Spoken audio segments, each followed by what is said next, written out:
Well, a handout from a Democratic state, Governor Gavin Newsom announcing the state will pay off all past due rent left unpaid during the pandemic.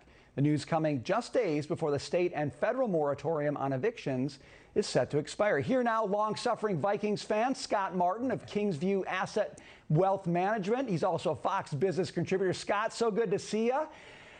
Funny how when there's a recall election in California, the governor's got a ton of money to pay off everyone's rent. What do you make of this thing?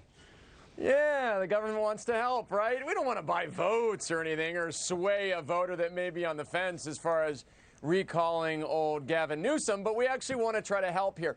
Here, the interesting thing to me is a couple-fold on this, Brian. The first is this is a huge program, by the way, and we're talking about billions and billions of dollars. I mean, by some counts, 5.2 B as far as this bailout.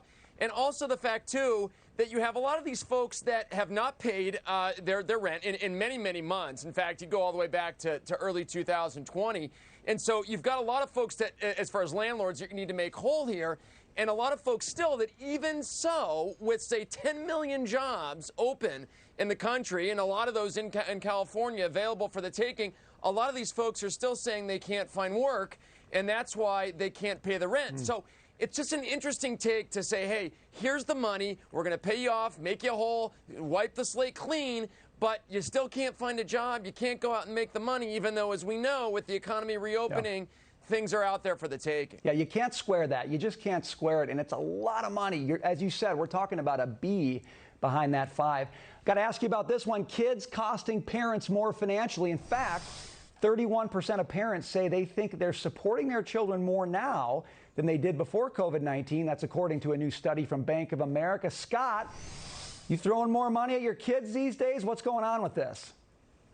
I am. I mean, my kids are basically stealing money out of my wallet these days. And they're 7 and 10. So, I mean, they should be out working. I mean, they should be living on their own by now, right? So it's really happening. I mean, and all walks of life and all ages, really. I mean, you talk to a lot of folks out there, and whether they have kids in their 20s, kids obviously in their teen years, or kids in their 30s, as some of the studies have shown, a lot of kids are still home or at some point or some ledger getting some of that help from mom and dad. So this has become obviously something that was going on prior to the coronavirus outbreak, but one that has gotten worse as many of those kids stayed home, didn't get work, came home from school and so forth, and they're just basically continuing in that mode.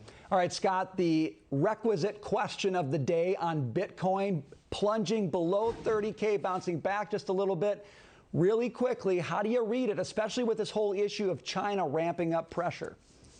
Yeah, there's going to be a lot of pressure from China. There's pressure probably coming from the U.S., Brian. Just regulators in general want to get their hands on this thing, at least get their hands around it. When you ever see a pullback in something like this, just remember, it's very volatile. I mean, Bitcoin was up close to 60,000 just a couple months ago. Ethereum also was 50% or so higher than it is today just a couple months ago. So these are areas when if you like the currency, the cryptocurrency, if you like it as an asset class, you got to hold your nose and buy some of these dips because you may not get many more of them.